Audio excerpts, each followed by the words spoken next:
think that there is the greatest driver of all time. Because if we think back in history, there's been Caracciola and Nuvolari, then there's been Fangio, maybe Jim Clark, maybe even a Jackie Stewart, but there's been a Niki Lauda for sure, an Alain Prost and an Ayrton Senna. In their time, they have all been the greatest of their period, of their era. But I don't believe there is one man who is the greatest of all time. But what makes a great driver? What makes a legend? Well, he has to have a talent that is God-given. It's not his own. It's a natural skill that he is gifted with. How those people manage that skill, how they manifest it, how they control it, makes the difference whether they will be the great drivers of their time. Jackie's right, of course. Motorsport is such that it's even risky to compare the merits of drivers competing against one another. It's even more apt when those drivers haven't raced against one another and have driven under entirely different conditions.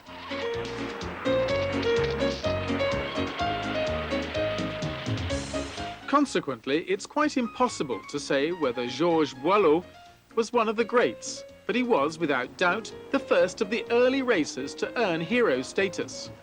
He was the bravest of all these intrepid competitors who raced in blinding conditions on dusty circuits, driving unsophisticated, dangerously unwieldy and unstable, but already powerful machines. Boileau was leader of the Peugeot team and showed remarkable spirit and incredible bravery as he proudly and single-mindedly fought the armada of conquering Mercedes.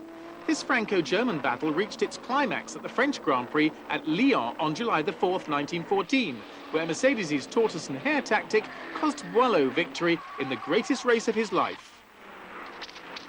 Within a month, however, war had broken out. The conflict would claim the life of Boileau, who was killed in the air over Verdun.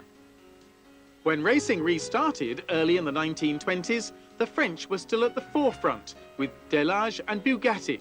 But the Germans were temporarily uncompetitive and were replaced by the Italians in their Fiats and Alfa Romeos. Felice Nazzaro was the most representative of their clan. Unlike Boileau, Nazzaro was less of a fighter than a stylist, more aware that one had to look after one's equipment to get the best from it. His career wasn't simply brilliant, but also enduring, lasting more than 2 decades. Nazzaro was Fiat's champion, but when they stopped racing at the start of the 20s, it was Alfa Romeo who took control with a formidable duo of drivers. Antonio Ascari, first of all, whose style was so flamboyant that it was frequently described as spectacular and even aerobatic by some contemporary commentators.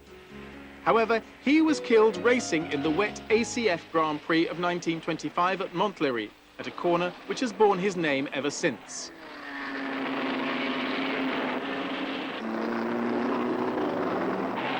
The other half of the duo was Giuseppe Campari, a bull of a man who had the shape, desire, and maybe even the voice to become an opera singer.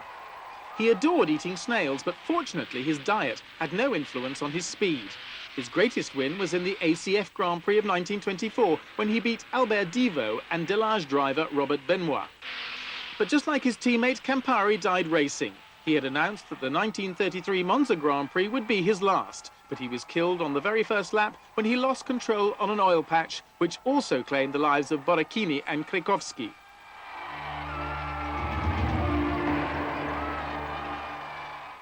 The 30s saw the return of Germany to the motor racing arena, and with their cars came a whole gaggle of drivers, of which the best was Rudi Caracciola, who had no equal in mastering the massive power of the Silver Arrows on the sinuous curves of the daunting Nürburgring. His style of driving was so elegant that it was almost boring to watch, so perfect and apparently easy was it. It made him almost incomparable in the wet and earned him the name Regenmeister.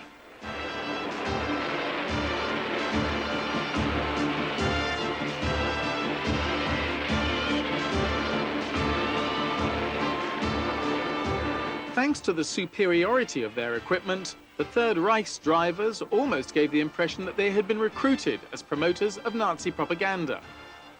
But Caracciola had attracted admiration early in his career when he had demonstrated his generosity easing up rather than overtaking when his Alfa Romeo teammate began to run out of petrol when heading for victory in the 1932 Monaco Grand Prix.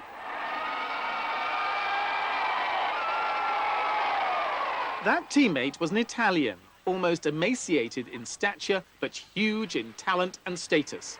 His name was Tazio Nuvolari.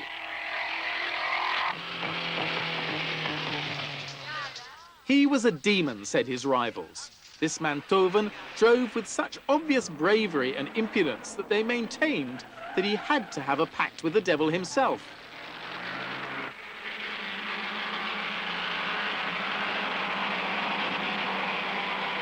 He was the winner of 49 Grand Prix, but on the track he behaved as though he would never be beaten. Era molto tecnico, lui aveva tante conoscenze tecniche e tutti i suoi grandi successi e la sua grande ascesa e la conservazione attraverso vari periodi, perché c'è stata una trasformazione grandissima da fine anni 20 all'anteguerra e anche all'immediato dopoguerra, e lui applicava sempre delle innovazioni alla sua tecnica di guida. La grande invenzione che se l'è trascinata fino ai tempi dell'Auto Union era la capacità di fare il drift, la scivolata su tutte le quattro ruote, in modo leggero, però già importante perché a quei tempi non si faceva. The rear-engined 500 horsepower Auto Union was a real beast, but the frail-looking Nuvolari was up to the task of taming it, and he could dominate it like no other. But it was in an Alfa Romeo that Nuvolari won the greatest race of his life. In fact, it was in the 1935 German Grand Prix where he gave away 30 horsepower to the Silver Arrows. And in spite of the efficiency of the Mercedes organization, which saw them gain more than a minute over the Italians in refueling alone, the little Mantovan won an incredible victory, cocking a snoot at the Nazi dignitaries on their home ground. This champion, whose panache had no equal, perhaps only found a successor worthy of the name 3 decades later, in the shape of another small man with a similar attitude, fired by the same determination and spirit, the Canadian Gilles Villeneuve, who drove for Ferrari from 1978 to 1982. It was a meteoric but unforgettable career.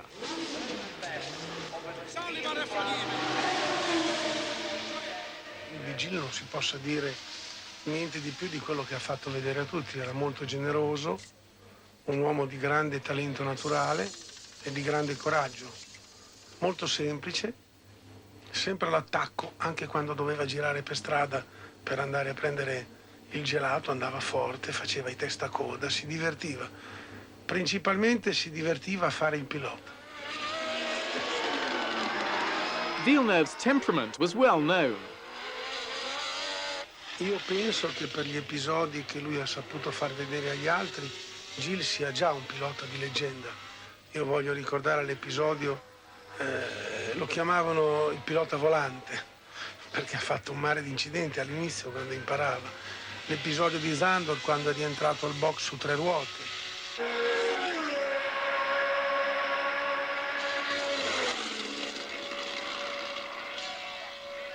Non era un pilota che si era costruito, un pilota così, naturale, era veloce, con qualsiasi tipo di macchina in qualsiasi situazione.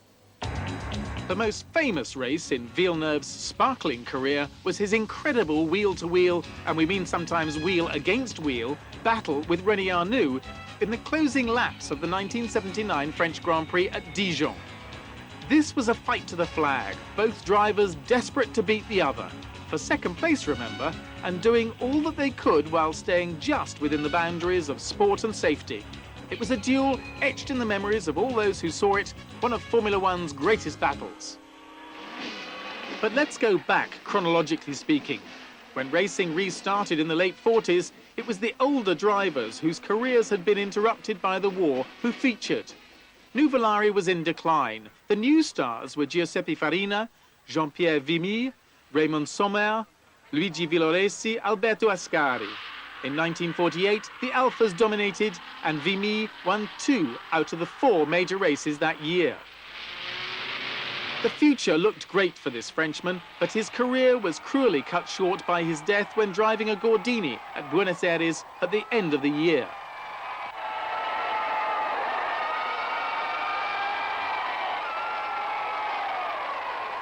The driver who would become the most honored in the history of the sport came from Argentina.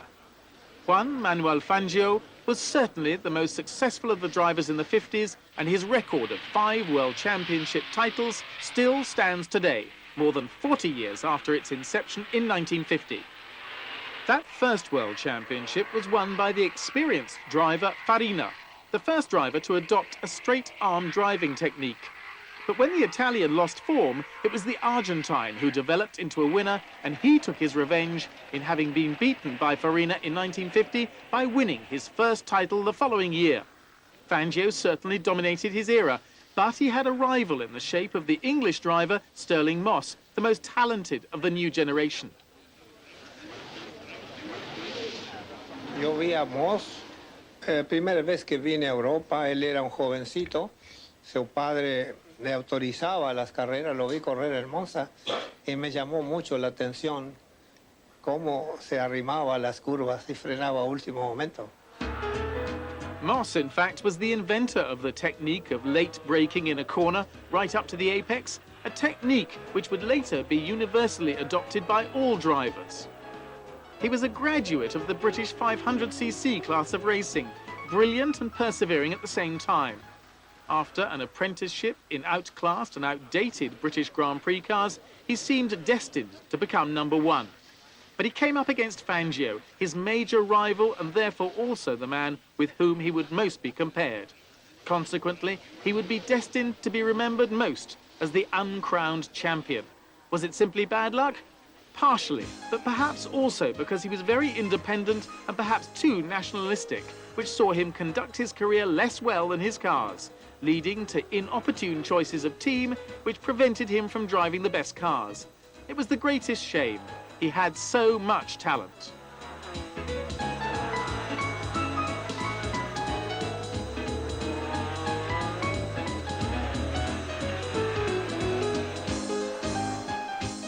I was always felt as a fighter. If my car, you know, whatever happened, if I'm still running, I'm going to try and win, even if it's not impossible. You've always got this fastest lap to go to or something. And I think having that attitude, having the attitude of wanting to be a fighter, I think is a very important thing. There are things that I don't know if Fangio had them or not. He was so good, one doesn't really know whether he was a fighter or whether he wasn't. One of Moss's greatest races was the 1961 Monaco Grand Prix, where he beat the more powerful Ferraris in his little underpowered Lotus, whose agility around the Monegasque streets he exploited to the full. Moss frequently demonstrated his brilliance and came so close to the ultimate reward of that elusive title. 3 times he finished second to Fangio and lost the title by 1 point to Hawthorn in 1958. Fangio's retirement gave Moss his best chance, but a serious accident at Goodwood meant that the title would never be his, even though he attempted a comeback. When I went to try myself out, my lap times round the circuit were reasonable, but I could see that what had before been normal and natural to me was not. I mean, I go into a corner and suddenly think, my God, I must brake now. I must get over here. I had to work out what I had to do, whereas before it had all been natural. And I felt it was unrealistic to continue. It was more the way they conducted their careers than the way they drove that marked the difference between Moss and Fangio. Apart from being extraordinarily talented, the Argentine was also remarkably astute. He changed teams at just the right moment, unerringly joining a team just when it was coming good. He was a protege of Argentina's dictator Perón, who sent him to Europe in the late 40s. Fangio won his first title with Alfa Romeo in 1951, before 2 lean years without a competitive car. It was a lesson well learnt. This meagre period ended with his joining Mercedes as team leader, the German team returning to Grand Prix racing with extremely advanced machines which would outclass their rivals. Similarly, Fangio would outclass his teammates, winning his second world title easily, ahead of Ferrari drivers Gonzalez and Hawthorn. Physically, Fangio made an unlikely racing driver. He wasn't very tall, slightly plump, he spoke in a light, high voice and seemed almost reserved. but that was countered by his nose and steel blue eyes, which gave him the hungry look of an eagle. He drove with minute precision, and his mechanical background meant that he could bring home the most weary of machines. He was over 40 in 1955, but still managed to repress his new teammate, Sterling Moss, 18 years his junior. I remember going to Monte Carlo, and Fangio did a one, whatever the lap was, and I went out just after that. I took a 10th off, and I will have to do it. Came in, took my gloves off. He did another 10th off mine. Then I went out, took a 10th off his, and so on. So it went on until in the end, Neubauer said, "Look, cut it out." The point is that whatever is possible, like Bannister did a 4-minute mile, he would have done a 3:59.9, and whatever you'd done, he could always do that fraction more. Fangio is without doubt the greatest driver who's ever lived. I think there are other drivers who approach him on speed, but there's never been a driver that's approached him as a complete entity of a man. I'm talking now Formula One, where he was the ultimate. In 2 seasons with Mercedes, he won 8 out of 12 Grand Prix, plus 2 World Championships to add to his first. But the German team was pulling out of racing. He moved to Ferrari for 1956, a team that he distrusted, but which held him in high regard. The atmosphere got worse and worse during the year, but Fangio still managed to win the title, just ahead of Moss and his Maserati. Fangio was well placed to appreciate the qualities of the 250F and moved to the works team for 1957, while Moss went to Vanwall. The Argentine made the best choice, winning his 5th world title. It was during this season that he scored the greatest victory of his career. A tardy pit stop in the German Grand Prix saw him nearly 50 seconds behind the scrapping Ferrari pair, Hawthorne and Collins.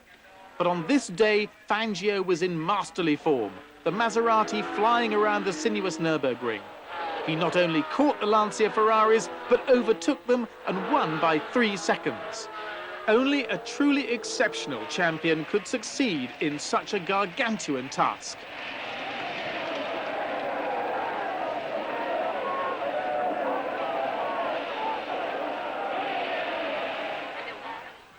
But this would be his 24th and final win.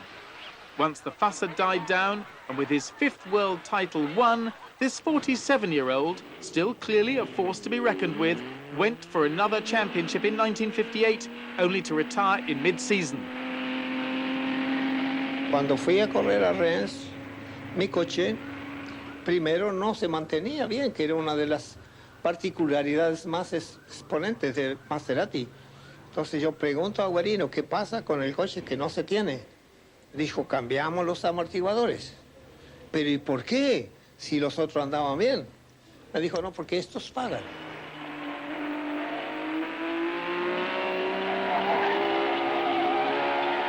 Entonces, yo me di cuenta que la cosa ya era distinto. Dije, ellos pagan, pero soy yo el que corro en el auto. Y largamos la carrera y a las 15 vueltas se rompió el pedal del embriague. Me quedé sin el embriague. Así que me paré en el box, le di el pedal, lo tenía ahí en el piso, y ellos me pidieron por favor que siguiera. Me empujaron el auto y seguí. Y llegué cuarto. Yo soy un hombre que creo en el destino. Quizás me ayudó mucho la suerte y el destino.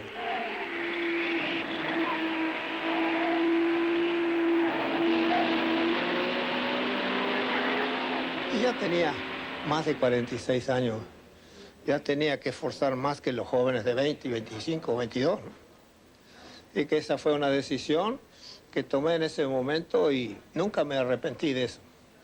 Usted sabe que siempre está quien lo alaba, quien le dice, sos el mejor, a vos sos imbatible, y el peligro es creerse que es el mejor.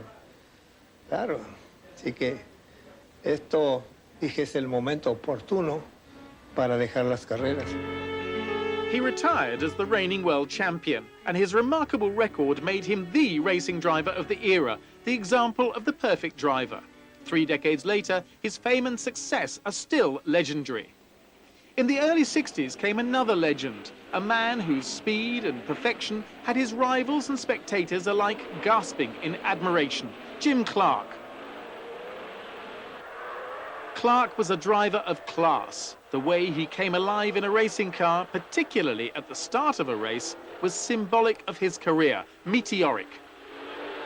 Jim Clark was first and foremost a Scottish farmer.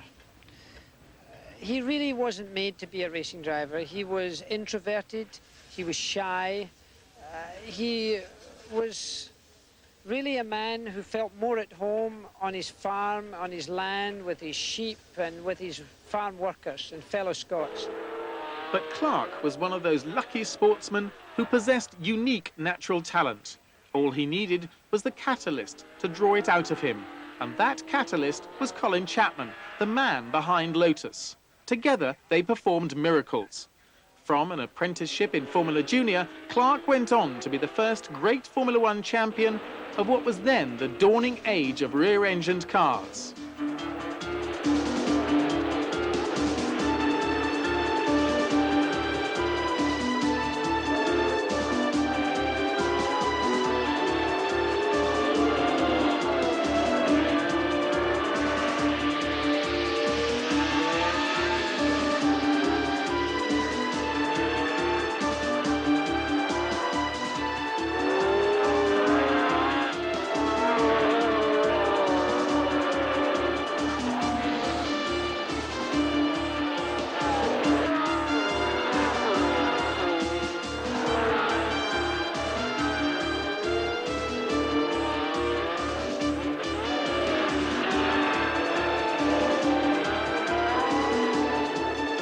He outclassed his rivals with serene confidence.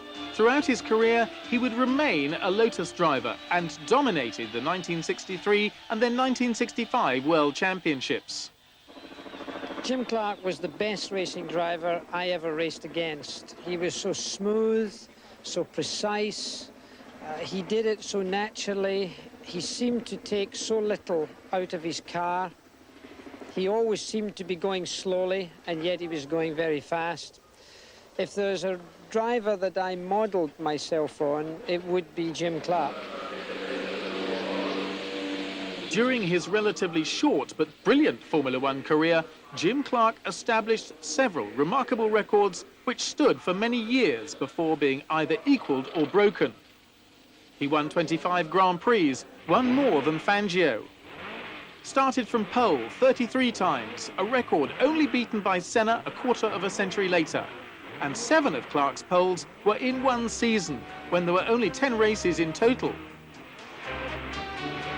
Remember, it was to Lotus and Jim Clark that Ford would entrust their new Cosworth DFV V8, and Clark won with it first time out at Zandvoort in 1967. The shape of contemporary Grand Prix cars during Clark's heyday somehow seemed to match his own speed and style, particularly on the ultra-fast circuits where precision was all important. He was a master of Spa, even though he hated the place, where his 1964 race average was nearly 133 mph in a 1.5-litre car. 4 times he won in Belgium from 1962 to 1965. He was a 4-time winner in England too.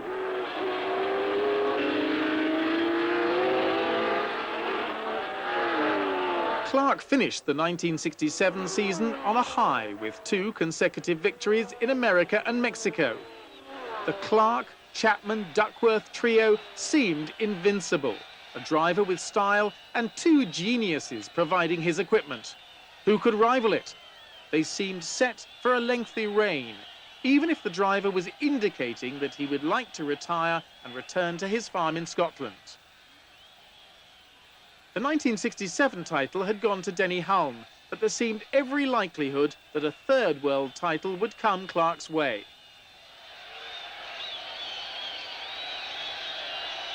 Sadly, this was not to be. On a miserable April afternoon at the perilous Hockenheim in 1968, Clark was driving in an unrewarding Formula 2 race. For no traceable reason, although probably technical, his Lotus left the road at high speed and disappeared into the unprotected forest. There, an artist perished.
Jim Clark had been the last of the great gentleman drivers who raced for the love of the sport and the pleasure of driving, with no great eye for personal gain. Jackie Stewart, who would succeed him, knew him well. Only in his last year did he really develop as a personality in himself, and only late in his career did he have any real confidence, or did he recognise his real superiority as a driver. So he was really a contradiction to the modern Grand Prix driver. He was entering a period of his life where he would have had to change enormously, and I'm not sure he would have been prepared to do that. Thus ended the romantic era of racing. In 1968, the age of sponsorship would begin. One Scot, Jackie Stewart, succeeded another, Jim Clark. The character and temperament of these two drivers were very different. It was as much because of his professionalism as his talent on the track that helped Jackie Stewart become the dominant driver of his era. Today the sport gets to a much wider public because companies who are using motor racing to attract attention to their products have gone out, have advertised, have projected motor racing to a new group of people. Motor racing used to be a very small interest group. Today, the whole world knows about motor racing. Stewart's career may have taken off in 1968 thanks to his association with the arms manufacturer turned racing car constructor Matra, but his success was also strongly allied to Team Tyrrell, in whose colours he raced almost throughout his career. But this was a partnership that was somewhat different to the Clark-Chapman duo. There may have been less genius influence, perhaps less bravery and panache, but there may equally have been more discipline, order, and down-to-earth efficiency. Stewart was always very conscious of the risks he ran in racing and relied only on his team patron to guarantee the safety and reliability of his cars, just as the pair would plan the best tactical and strategic options for a race. The effectiveness of this partnership became apparent when they won the 1969 championship. From that moment on, Stewart was considered as one of the great drivers in the sport thanks to his professional and intelligent approach and his precise style. He was certainly professional, but he also loved car racing. Well, I think a racing car is something very special, almost in the breed of an animal. Not only is it like an animal, but it's also like a woman. It's very sensitive, it's very nervous, it's very highly strung. Sometimes it responds very nicely, sometimes it responds very viciously. Sometimes, to get the best out of it, you have to coax it and almost caress it to do the things you want it to do. And even after you've done all these things, and the car is doing exactly as you want it to do, it will immediately and with no warning change its mind and do something very suddenly, very abruptly.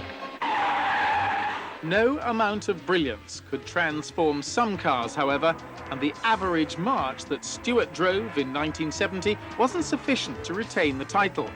But Stewart and Tyrrell learnt from the experience. Tyrrell decided to build his own cars, and it was a wise decision. He and Stewart won titles in 1971 and 1973. Stewart was at his peak. However, he wasn't entirely satisfied, for he was campaigning for an improvement in the safety arrangements at circuits, and that earned him numerous critics. Little by little, the idea of retirement would become more and more attractive, as did the idea of a protégé. That's how he became the mentor of his teammate François Sévère, an association marked by friendship in a sport which more often generates rivalry. The next big long one, if you gear it for third gear, where else will you use third gear? Just there, because if you go around this double right, you have to put third between this and the S's. With 3 world titles and 27 victories, Stewart, encouraged by his wife Helen, decided to retire at the end of the 1973 season. But it only took place in the most tragic of circumstances. I suppose I had been involved in many, many motor racing accidents, had seen many people die, and have certainly lost many friends. But Francois' accident really was the last straw. It was the last thing that could happen to me really in motor racing. Give the car, it's not a nice impression, you know. See, all vibration. But it's not Saga was killed in practice for the final race of the year, the American Grand Prix. Devastated, Stewart quit the sport without even taking part in what would have been the 100th and final race of his career. In so doing, he proved himself to be anything but the grasping professional and the snivelling apostle of safety which his enemies had unjustly accused him of being.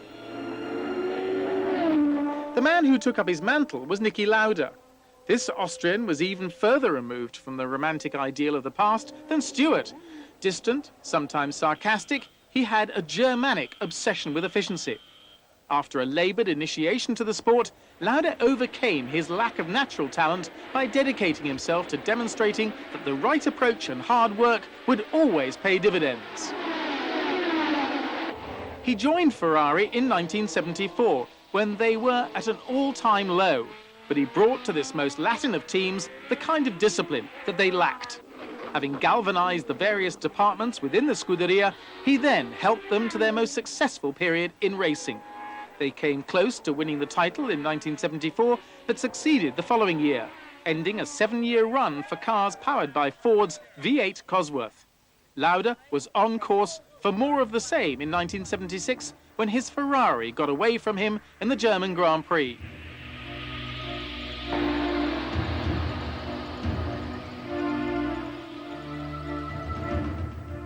Badly burnt, he courageously returned to the cockpit 6 weeks later at Monza, but he was scarcely fit.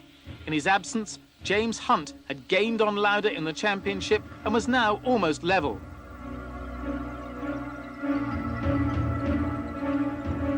When you have an accident like mine, I was running on reserve already, I would say the last 4 races, because I was nearly dead and it was not easy that year. So I came on reserve into a race where the conditions needed a strong man with all the reserves for this difficult decision to say, today it rains, I don't care, I'm still strong and I'm go for it. And then the condition got more and more difficult. So therefore I said, I'm too weak to take this extra with rain. So I said, no way. I was unlucky that after 15, 20 minutes of terrible racing, the rain stopped. So, okay, I lost the championship. But I think the decision at that time was right and I would do it again. In a downpour at Fuji, the last round of the series, Lauda, still not fully recovered from his voyage to hell and back, pulled out, unhappy with the conditions, and he lost the title. But he had his revenge the next year and won the title that was justifiably his. But he'd been badly hurt by Ferrari, who had doubted whether he could be as competitive as before and had hastily signed Carlos Reutemann, whom Lauda didn't want as a teammate. No sooner had he won the title than he quit the Italian team. If you come to the point where you come to a team and you see always the same faces and the same spaghettis and whatever, it's a pure, normal human reaction that sometime in life you feel for a change. Nothing against the Ferrari people. The main reason was simply that I was ready for a change. The cunning Bernie Ecclestone wasn't about to let the reigning world champion pass him by, and Lauda found himself driving for Brabham. But the cars were outclassed by the ground effect Lotuses, and Lauda was up against the talented Brazilian newcomer Nelson Piquet in his own team. Lauda admitted that he had lost vital motivation. And right in the middle of the first day of practice for the 1979 Canadian Grand Prix, Lauda walked out with scarcely a word of explanation or goodbye. It was an exit totally in character with the casual temperament of a man to whom sentiment meant little. But his substitute was already primed. Bon, il y a un truc qu'il faut essayer, enfin que je voudrais essayer si on a le temps, c'est jouer sur les amortisseurs et sur la barre avant. Je vais te demander, tu n'as pas du tout de pompage là? Non, pas du tout. Parce que René, il pompe comme une vache. Pas du tout. Formula One was changing. The turbo era was in its youth, led by the Renault Elf team, of which Alain Prost was the #1 driver. Prost's motor racing apprenticeship had been rapid and successful, racing school to Formula One in 5 years. His first Grand Prix victory came at the French at Dijon in 1981. It was the first of an extraordinary series of wins, which is unrivaled in the history of Grand Prix.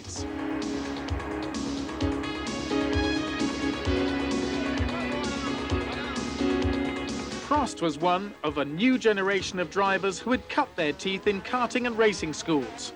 He had natural class and style allied to a sixth sense in racing and a talent at setting up a car. It made for an exceptional driver. His calm, fluid driving style, at the same time hard and forceful, made him one of the most brilliant in the sport. He hated to lose, which meant that he won races which sometimes seemed lost, such as the 1982 South African Grand Prix, which also marked the return of Lauda to racing after 4 years of retirement. It was an event that was as expected as controversial. Est-ce que vous croyez à la réussite de Niki Lauda? Ça dépend ce qu'on entend par réussite. Si réussite veut dire gagner tous les grands prix et être champion du monde, non, pas, mais à ce qui marche bien, à ce qu'il soit compétitif, oui. Il y a une chose qui est sûre, c'est que je lui souhaite de réussir parce que son retour est très courageux. Je l'ai approuvé dès le début, donc je peux que lui souhaiter une grande réussite. Et de toute façon, me battre contre un pilote de sa trempe, ce ne sera qu'un honneur pour moi si je le bats, mais je lui souhaite bonne chance en tout cas. These were ironic words for Prost. 2 years later, he would find himself teammate to Niki at McLaren. The confrontation between the old and new number ones seemed particularly pertinent and lively. Up against the young lion, who had virtually only driven turbo cars, the old hand had to readjust his driving style. It wasn't easy. But he used all his cold cunning and intelligence. He may not have been able to match Prost on pure speed alone, but he still had the odd card up his sleeve. He exploited his own racing experience and one or two of the mistakes due to the inexperience of his young rival, to just head home his teammate by a nose after a thrilling race for the title. Just half a point separated the two after an unforgettable 1984 Portuguese Grand Prix. Lauda had won his third title after an historic comeback.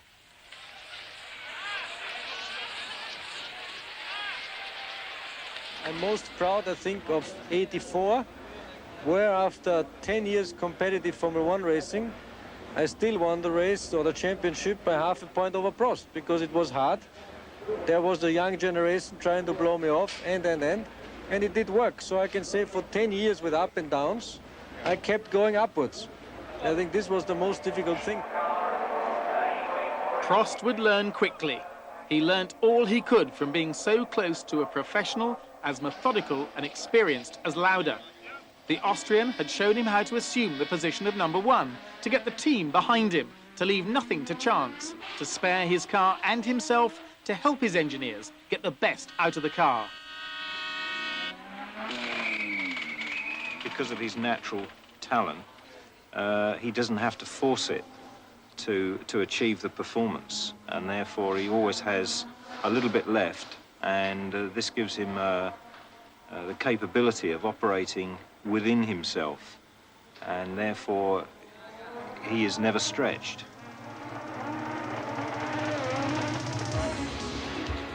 Consequently, in 1985, the roles were reversed. The newly nicknamed Professor used his recently acquired science to good advantage and turned the tables on his teammate. Prost would become the first French Formula One world champion in the history of the sport at the end of the European Grand Prix at Brands Hatch on October the 6th, 1985.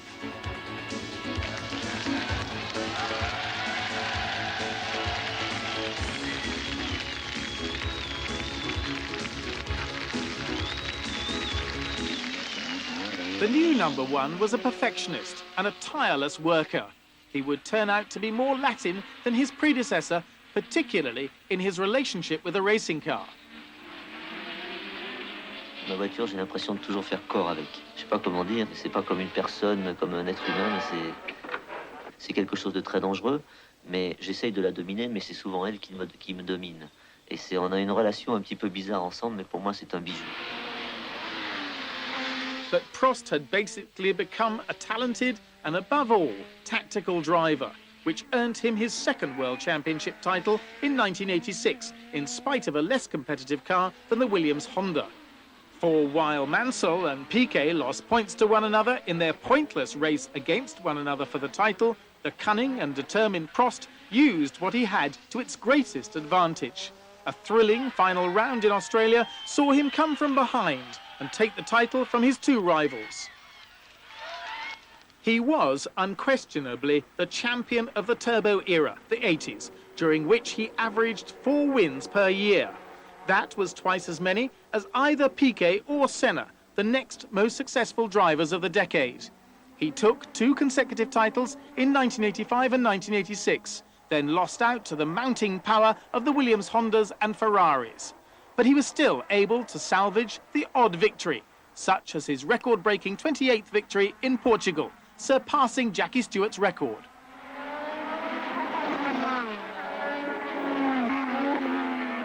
C'était le type de course où on doute jamais, où on sait que normalement tout doit aller très bien jusqu'au dernier tour. Même quand j'étais deuxième derrière Berger et qu'il restait peu de tours, je pensais que soit j'allais le rattraper doublé, soit il allait faire une faute. J'étais vraiment très confiant. Berger, pushed hard by Prost, had to give best with just a few laps to go.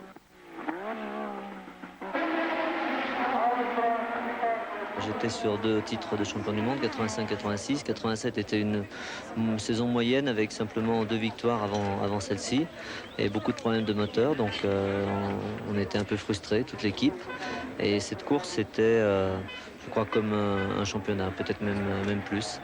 Piquet took the championship again in 1987, but in 1988, Honda took their powerful engines away from Williams to McLaren. That alone wasn't enough to guarantee Prost the title again. He may have been able to count on the best car and engine combination in the field, but he had to cope with a rival, and a dangerous one because he had the same equipment, his own teammate. Il y a 2 sortes de concurrents. Il y a l'adversaire qui est dans une autre équipe et il y a le coéquipier qui est aussi lui un concurrent. Et c'est souvent celui-là le plus redoutable, car c'est les talons. That teammate was Ayrton Senna, the rising star, and the partnership with Prost at McLaren turned from being a duo to a duel. Unlike Lauda, who knew that his career was in its twilight, Prost refused to accept that he wasn't as quick as the newcomer, and what followed was a merciless battle which ended by turning sour.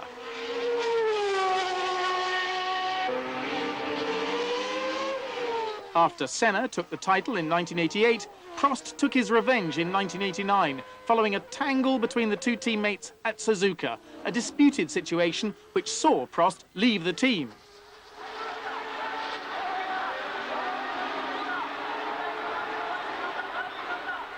But he found a well-paid home at Ferrari, where he was welcomed as the Messiah. They'd been chasing the world title in vain for 10 years. The Frenchman came close to taking the title to Maranello in 1990, but his hopes were dashed by another collision with Senna at Suzuka. The Brazilian later admitted that he had purposefully hit the Frenchman in revenge for the previous year's accident. Sacked by Ferrari in 1991, Prost temporarily quit the sport and left Senna to claim the title of undisputed #1. Senna was the latest in the Brazilian line of world champions, preceded by Emerson Fittipaldi and Nelson Piquet. He came to everyone's notice at the 1984 Monaco Grand Prix, when he fought through the field in pouring rain, driving the relatively uncompetitive Toleman, and all but overtook Prost when the race was stopped. Snapped up by Lotus, the obviously talented Senna rapidly established himself as the new force in motorsport. What made this fanatical perfectionist even more special was his constant quest for the ultimate performance, remarkable vision and relentless determination. Unless I have a feeling that I'm giving my very best, I don't feel happy.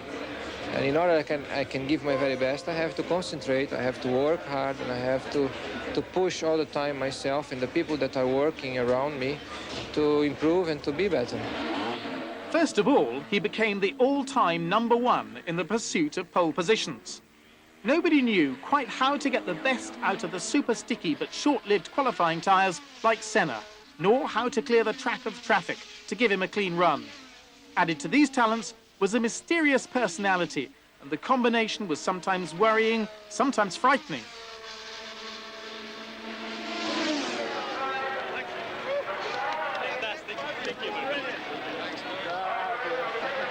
Senna's first Grand Prix victory came in Portugal in 1985, his second season, and as a result of a remarkable drive in soaking conditions as at Monaco a year earlier. Such was his car control and supremacy above all others that some nicknamed him Magic that day.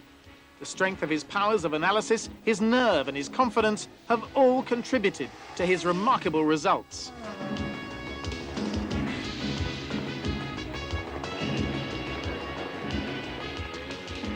a un talent naturel énorme, il a l'intelligence, il a la jeunesse, il a la sensibilité pour les réglages, que ce soit moteur, que ce soit châssis. Je pense qu'il a vraiment tout ce qu'il faut pour être champion du monde. Il sera champion du monde. In 1988, Senna joined McLaren alongside Prost, who hitherto had been unrivaled since Lauda's departure. This was his home ground.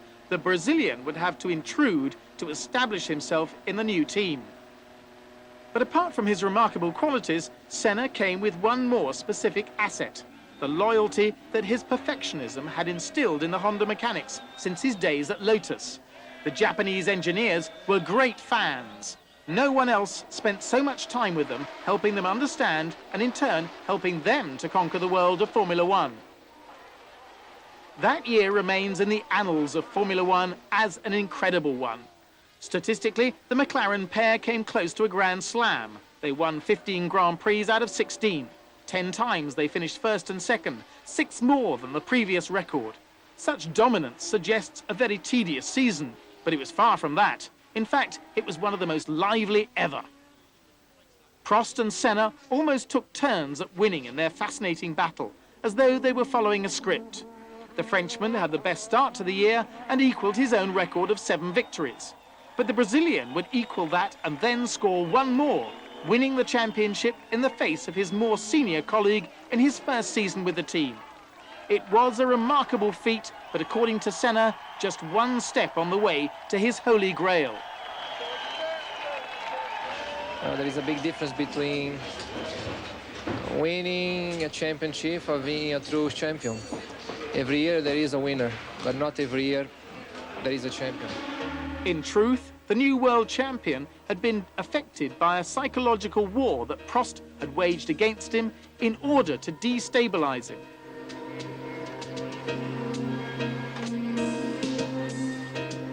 What can disturb the image of a champion is polemics and antagonism coming from people who cannot accept being defeated and trying to find excuses when they lose instead of recognizing that they have been beaten. That can make a lot of distortion. Prost was a past master in the art of manipulating the media and had instigated a campaign to suggest that his team favoured the other driver at his expense. And Senna, with a touch of the spoilt child, was attempting to get his own back in the 1989 Japanese Grand Prix with a risky overtaking manoeuvre, only to find Prost slamming the door, and not very well.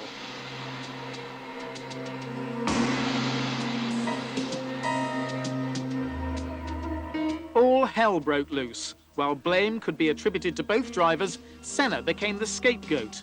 He was disqualified and didn't simply lose the championship, but also his dignity. He was mortified, certain that he was the victim of a conspiracy and consequently set out on a futile crusade against the governing body.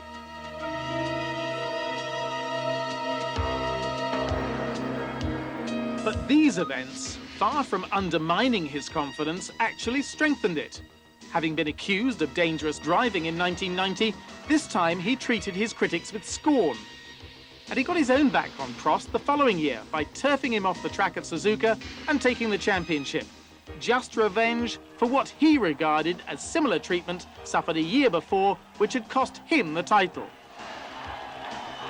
I have had great races in my career, fortunately. But I'm still looking for my best one in the future.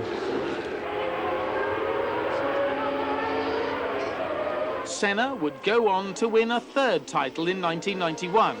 And he could go on to equal, if not beat, the magnificent record of 5 titles won by Fangio.